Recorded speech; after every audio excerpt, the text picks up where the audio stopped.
Once there was a man and his wife. The wife loved her husband. She worked hard for him.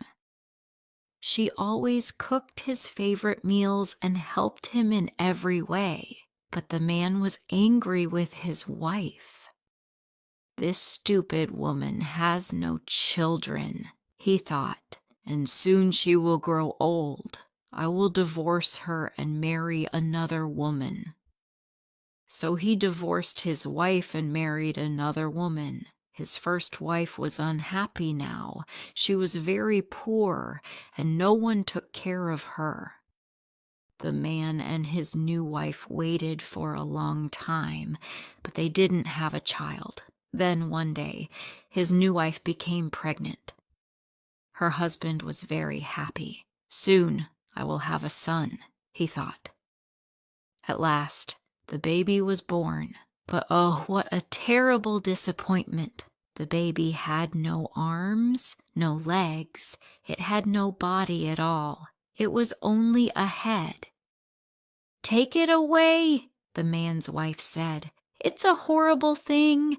I don't want to see it again."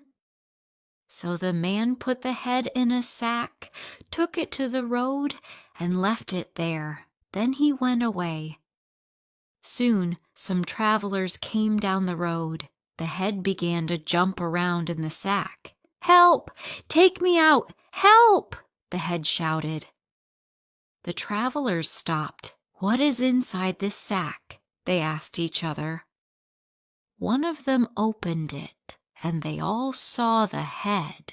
They were frightened and wanted to run away. "Stop," said the head. "Please don't leave me here, or I'll die." "What shall we do with you then?" asked the travelers. "Take me to the town," the head said. "Find a tea shop and leave me there." So the travelers picked up the head and carried it to the town. They stopped at the first tea shop.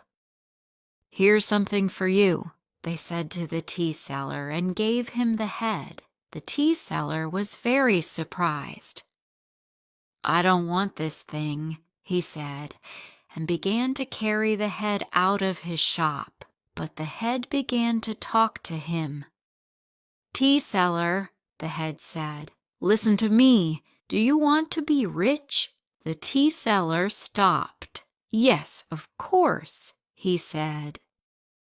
"Then I will help you," said the head. "Look after me, give me food, and keep me here.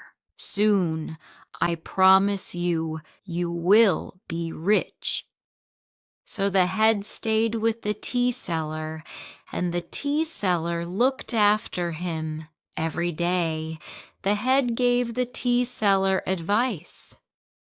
"Buy your tea in this place today," the head said. "Or, don't buy tea today. The price is not good." The tea seller always listened to the head, and soon he became rich. Now, in that town there was a king. The king had no sons, only one daughter. The daughter was ready to be married. All the young men in the town wanted to marry the king's daughter. They came to the king one by one. "Please, sir," they all said, "let me marry your daughter." "What will you give me?" asked the king. "What do you want?" the young men asked. The king asked for many things. Some were too big, some were too small. Some things were from countries far, far away. Nobody could find the things the king wanted.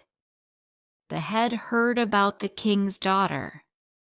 He said to the tea seller, "My friend, this is a chance for me. Go to the king and say to him, 'My friend wants to marry your daughter. What do you want for her?'" So the tea seller went to see the king. He entered the palace and greeted him. "Sir," he said, "my friend wants to marry your daughter. Tell me, what must he give you?" "A camel is a fine thing," said the king. "That's easy," thought the tea seller, and he smiled. "A he-camel," said the king. "A big, strong camel with good teeth is a very fine thing." The tea seller laughed. "I will find the best camel in the world for you, sir," he said, and began to leave the room.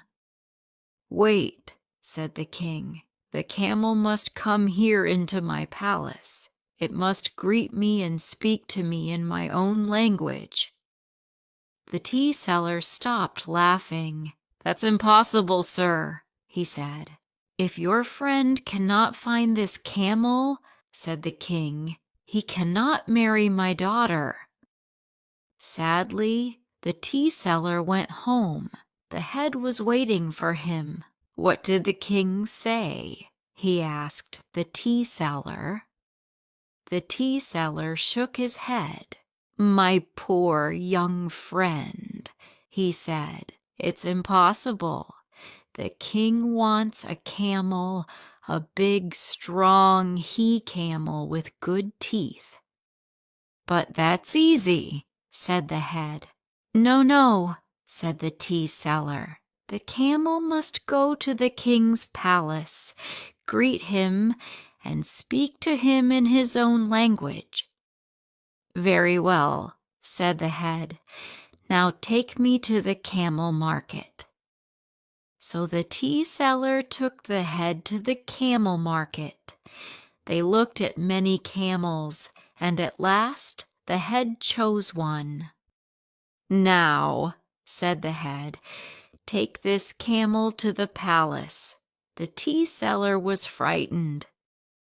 "But this is only a camel," he said. "It cannot greet the king or speak in his language." "Don't be frightened," said the head. "Everything will be all right." So the tea seller took the camel to the king's palace. The room was full of people, and everyone was looking at him. The tea seller's knees were shaking. The king saw the tea seller and the camel beside the door. "What is this?" he shouted. "Why has this man brought a camel inside my palace?"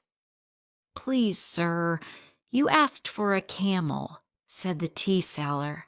Then the king remembered his words. He began to laugh. "This is only a camel," he said. "It cannot greet me or speak to me in my own language." The camel suddenly lifted its head. "Peace be with you, sir," it said. "Ah! Oh! How wonderful!" everyone said. The king stood up and went to the camel. "Can you really speak?" he asked. "Was that your voice?" "Yes," answered the camel. "I can speak, and it was my voice." The tea seller was even more surprised than the king, but he was very happy for his friend. "Sir," he said, "you asked for this animal, and I have brought it to you." The king looked at him. "And now my daughter must marry your friend," he said. "Who is this young man? What kind of man is he?"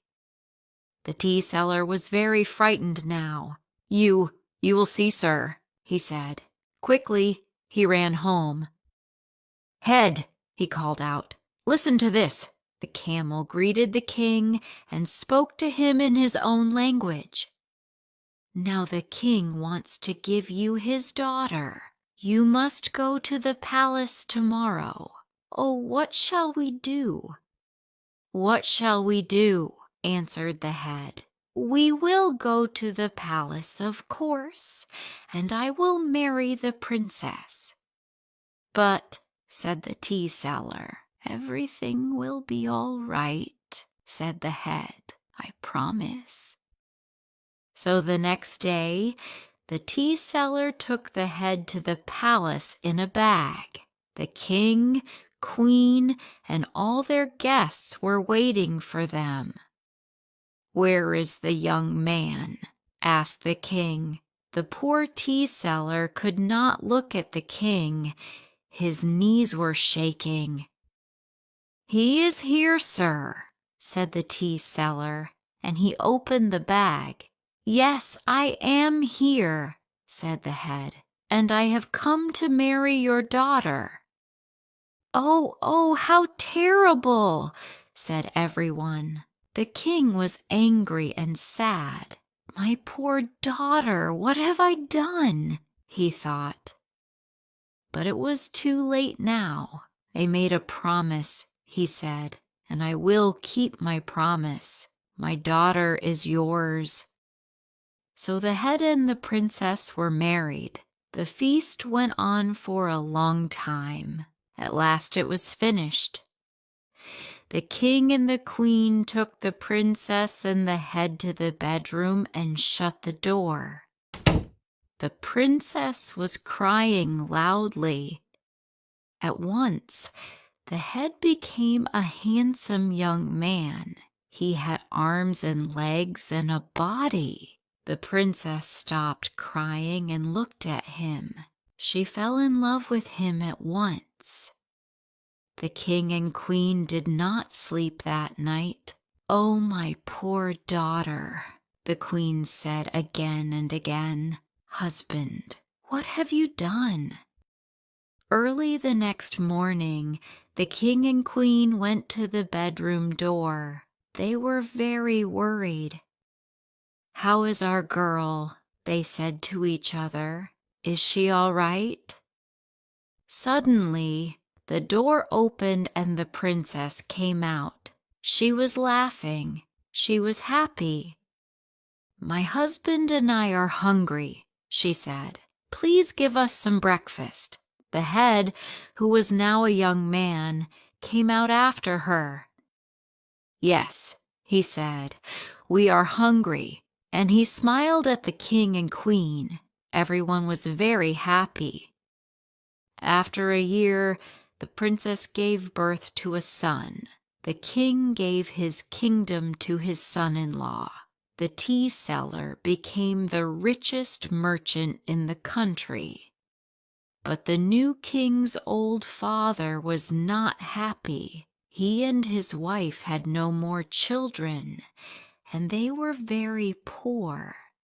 He was cruel to his first wife because she had no children, everyone said, and then he threw away his only child. For these things, God has punished him.